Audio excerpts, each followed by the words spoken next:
اور اس سے ہلاک کر دے گا۔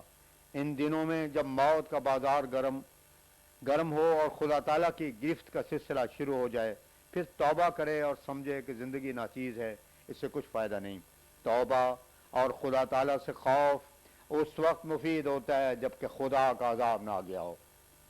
خدا تعالیٰ سے دور تر وہ ہے جو آنکھ کا اندھا اور دل کا سخت ہو۔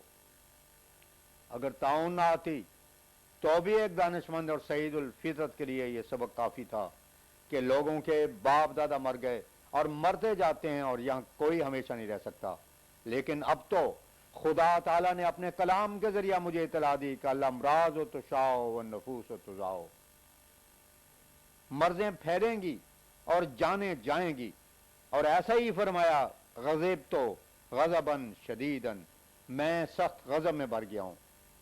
یاد رکھو یہ ساری باتیں ہونے والی ہیں اور ان کے آثار تم دیکھتے ہو، پس لازم ہے کہ انسان ایسی حالت بنائے رکھے کہ فرشتے بھی اس سے مصافحہ کریں۔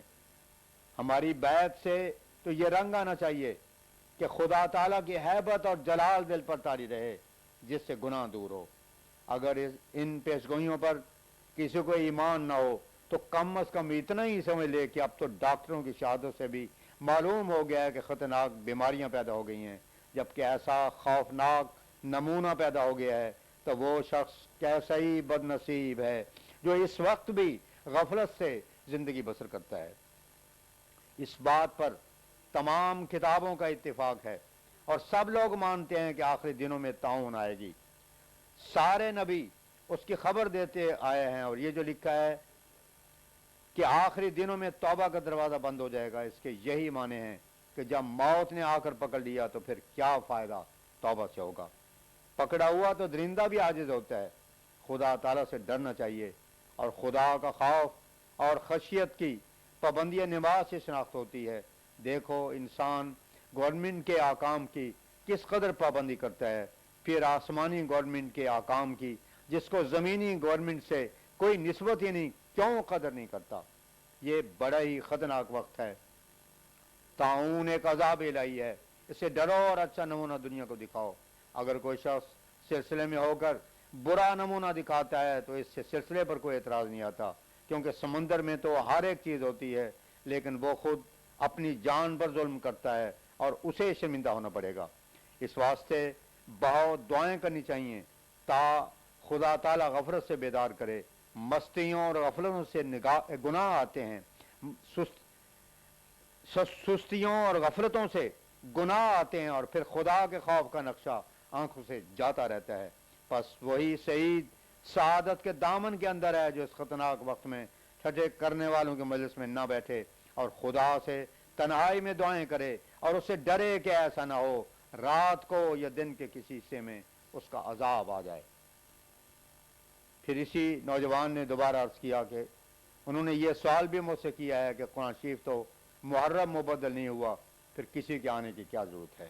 اس پر حضرت اختص نے فرمایا کیا خدا کی طرف سے کسی کے آنے کی ضرورت کا ایک یہی باعث ہے کہ قرآن شریف محرم مبدل ہو، اور علاوہ بریں قرآن شریف کی معنوی تحریف تو کی جاتی ہے، جبکہ اس میں لکھا ہے کہ مسیح مر گیا اور یہ لوگ کہتے ہیں کہ وہ زندہ آسمان پر چڑھ گیا، اور تعریف کیا ہوتی ہے۔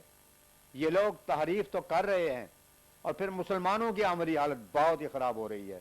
نیسریوں ہی کو دیکھو، انہوں نے کیا چھوڑا ہے، بیش دوزخ کے وہ قائل نہیں، وہی اور دعا اور معجزات کے وہ منکر ہیں۔ انہوں نے یہودیوں کے بھی کان کاٹے، یہاں تک کہ تسلیس میں بھی نجات مان لی۔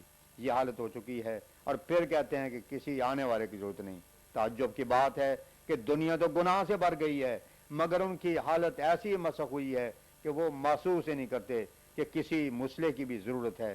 مگر ان قریب وقت آتا ہے کہ خدا تعالیٰ ان کو معلوم کرائے گا اور اس کے غضب کا ہاتھ اب نکلتا آتا ہے۔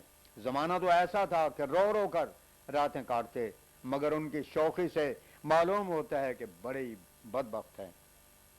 فرمایا گناہ سے بچنے کے لیے ضروری ہے کہ خدا تعالیٰ کا خوف دل پر ہو، اور جب خدا تعالیٰ چاہتا ہے تو اپنا خوف ڈال دیتا ہے۔ محبت بھی ایک ذریعہ گناہ سے بچنے کا ہے، مگر یہ بہت اعلیٰ مقام ہے۔ مگر خوف ایک عام ذریعہ ہے جس سے جوان بھی ڈر جاتا ہے، خصوصاً ان دنوں میں جب بلکہ بعض طبیبوں کا قول ہے کہ جوانوں کو بوڑھوں کی نسبت طاعون کا زیادہ خطرہ ہے، کیونکہ خون میں زیادہ جوش ہوتا ہے۔ بس یہ دن جن کو خدا کے قہر کے دن کہا جاتا ہے، دراصل خدا تعالیٰ کے رحم کے دن ہیں، کیونکہ انسان کو بیدار کرنے اور غفلت کی زندگی سے نکالنے والے ہیں۔ کیونکہ لوگ غفلت اور گناہ سے باز نہ آتے تھے، خدا تعالیٰ نے اپنے ہاتھ کی چمکار دکھائی۔ یقیناً یاد رکھو کہ اب دن برے آتے جاتے ہیں، جیسا کہ سب نبیوں نے خبر دی تھی۔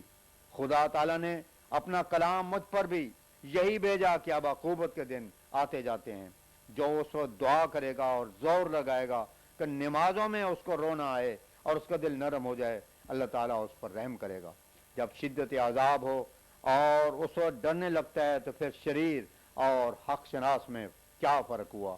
غرض اس وقت کے تعلقات جو خدا تعالیٰ سے قائم کرو گے وہ کام آئیں گے۔ اچھا کہا ہے حافظ نے، چکارے عمر ناپیداست بارہاں اولا، کہ روزے واقع پیش نگار خود باشین۔ اور ایک یہ بھی علاج ہے گناہوں سے بچنے کا کہ کشتی روح میں جو نصائح لکھی ہیں ان کو ہر روز ایک بار پڑھ لیا کرو۔ دربار شام حضرت مولانا مولوی نور الدین صاحب کی طبیعت کل ناساز تھی، آج الحمدللہ اچھی تھی۔ حضرت اقدس نے حال دریافت فرمایا اور پھر فرمایا کہ ہم نے جو تصرفات اللہ کے دیکھے ہیں اس سے تو بعض وقت دواؤں کا بھی خیال نہیں آتا۔ بعض وقت ہم کو دوا سے شفا ہوئی اور بعض وقت محض دعا سے۔ میں نے دعا کی کہ بدون دوا کے شفا دے، تو پھر اذن ہوا کہ ہم نے شفا دی اور شفا ہو گئی۔ اس خدا پر ایمان لانے سے کیا مزہ جو قریب قریب بتوں کے ہو، نہ سنتا ہو اور نہ جواب دے۔ اس خدا پر ایمان لانے سے مزہ آتا ہے جو قدرتوں والا خدا ہے۔ جو ایسے خدا پر ایمان نہیں لاتا اور خدا تعالیٰ کے قدرتوں اور تصرفات پر ایمان نہیں رکھتا، اس کا خدا بت ہے۔ اصل میں خدا تو ایک ہی ہے مگر تجلیات الگ ہیں۔ جو اس بات کا پابند ہے اس سے ایسے ہی سلوک ہوتا ہے، اور جو متوکل ہے اس سے وہی۔